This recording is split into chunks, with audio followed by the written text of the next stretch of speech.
Here comes X's and O's on the KFAN Minnesota Vikings Radio Network and Vikings.com. I'm Paul Allen with Vikings head coach Kevin O'Connell, and the journey now guides the team to storied Lambeau Field. Kevin's team, your Vikings, 12-3. Green Bay is 7-8 and in desperate need of a victory to keep alive playoff hopes. You've been to Lambeau Field the last 3 years. Twice with the Rams, once with Washington. When you're there, do you feel the history? Because like Bill Belichick talked about it earlier in the season, just the history and the names and everything. Do you feel that, or is it just get too wound up into the football game? No, you definitely feel it. Just the environment, just the knowing how many games have been played, from the historical aspect of the game, and just the organization that it is, and the great players that have gone through their organization and our organization coming together and colliding for another epic NFC North battle. It'll be my first time going there as a head coach of the Minnesota Vikings, and I happen to have a lot of confidence in the team that we're bringing up there. But we know it's going to be a heck of a challenge. They play really, really well at home. Everything from the turf to the weather to just Lambeau Field itself favors the home team. So what better way to go in there and attack that challenge than with our 12-win football team? And they, obviously they have some very good players. We could start with Aaron Rodgers, Kenny Clark, Aaron Jones, A.J. Dillon, so on and so on. I'd like to begin with Marcedes Lewis. Yeah. Marcedes Lewis, who knew? I mean, he's catching touchdowns all of a sudden. 16th year from UCLA. Came into the NFL the same year our coach Kevin O'Connell did, 2006, and it even goes farther. I know you went to high school in Southern California. Well, he played at Long Beach Poly. Yep. So did you guys ever run into each other at All-Star games or anything? No, he was on one heck of a team with Deshaun Jackson. Whoa. I think they had 10 or 11 guys off that Poly team played Division I football, and now 4 or 5 of those guys have translated to the NFL, maybe none more successful than Marcedes, and he's still doing it because he's physically always been so gifted, the size, the athleticism, but he's one of the better run-blocking tight ends in our league. He uses that length and his strength out there on the edge, and that's translated to him getting opportunities in the pass game, especially down there in the low red, where he can, very similar to the way we'll use Johnny Munt sometimes, he'll attach the blocks, shed that defender, and then there's nobody left to cover him, and they found him in the end zone, in the red zone. He had a huge off-schedule play last week, so we got to know where he is and have a plan for him. Now, the Green Bay Packers have run more than they've passed, Yep. 2 of the last 3, and they've won 3 in a row.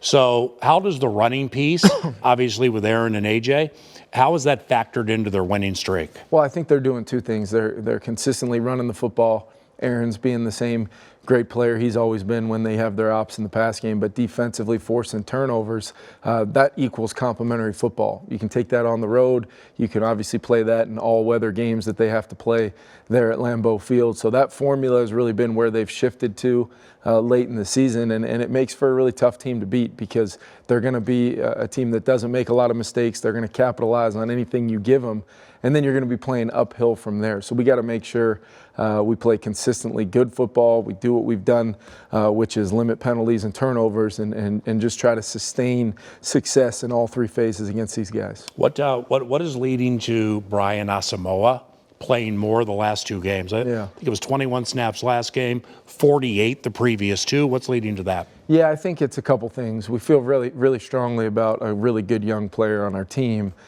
just continuing his growth and development, and infusing that athleticism and speed on the field late in the year can be a real bonus. But also, we want to make sure, Eric Kendricks and Jordan Hicks have played a lot of snaps, and having been able to clinch the division, and although there's still a ton to play for within the seeding and things that will take place here these last couple weeks, it's never a bad thing to get a good young player some real valuable reps and infuse that different skill set into our defense and still see how he plays within the game with Eric and Jordan, as well as some of our other guys we're getting in there. And I mean, that's such a fine line. And you guys handled it so confidently, like this is what we're going to do. Yep. This guy, yeah, we know he's really good, and he's going to sit out. I think Eric played 81% of the snaps last game, Yeah. which is his lowest this season, not by a lot. But then, you got Harrison Smith out for a little while. Madison's carries. Yep. I think his snaps were the highest in a month. Yep. When I say it's a fine line, is there ever, I don't want to say second guessing, but I mean, these players are really, really good. You're trying to get that one or the two. You ever think about that? No, I think you do, and that's the balance of what we're trying to get done here through the last few weeks of our season leading into the playoffs, because it has been a season where we haven't had a lot of games where we're resting guys at the end. They've come down to the end every single game, so those snap counts are pretty high for guys that have played a long time for not only us this season, but this organization. And you can name those players you mentioned that they know it's communicated to them, hey, why we're doing this. And at the same time, you start to see some mentorship coming out as far as, you see Eric Kendricks pull Brian aside at practice, and they know, too much is given, as you've said to me before, much is required. And that leadership role of an Eric Kendricks extends far beyond just making tackles and making plays for us. It extends off the field to how he knows he's ultimately helping build this thing. Same with Harry, same with guys like Daniil, all over that defense, Patrick Peterson, and then offensively, the Adam Thielens, the Dalvin Cooks, the Kirk Cousins of the world, bringing along, a young superstar like Justin Jefferson's only going to make him better from that standpoint. But when you talk about snap counts, it can be a very, very particular thing. I try to help manage that in the game while also giving our coaches freedom to go in with a plan. And let's stick to that. And if we've got to evaluate it, it's the first thing we'll do Monday morning. So how would Jefferson handle it if you're like, I'm cutting 10 of your plays? I mean, I guess he would have no choice. You're the boss. Yeah, I think, I've had some conversations with him. But the biggest thing with Justin is I've never seen one time this year where the effort, the energy, the enthusiasm lacks because of fatigue. I mean, it seems like he can play all day, and he'll be the first one to tell you, you're not taking me out of the game. But we'll see how things shake out. He's obviously got some things brewing from a standpoint of being a pretty historical season for him. It obviously has been within the Vikings record books, but I think he's got his sights set on something a little bit bigger than that, and all of which leads to us trying to win football games and secure as much of a home playing advantage in the playoffs as we can. It could be 1 week, it could be 2 weeks, or as we found out in LA last year, you can go from a non-1 seed to all of a sudden crazy things happen and you're hosting the NFC Championship game. What if anything, plays into or is challenging when playing outside and it's cold? Yeah. Now, you might get in the mid-30s, but who knows? I mean, it's weather. It could change. So, what's challenging? I think just everything, it always starts with the guys that handle the football. It just feels different. It can be a little bit when it's colder, and if it's dry, that ball can get slick. It can kind of feel like a little bit of a frozen watermelon at times when that thing gets thrown around. And how do you catch it? How do you secure it? And then when you've got it in your hands, a team that has generated some real timely turnovers as of late leading into their success, you want to make sure you're secure with the football. Our guys have been great with the ball in their hands all season long. I mean, we've been really, really good, knock on wood, keeping that possession of the football when we carry it, even trying to get yards after the catch at a pretty historical level as of late.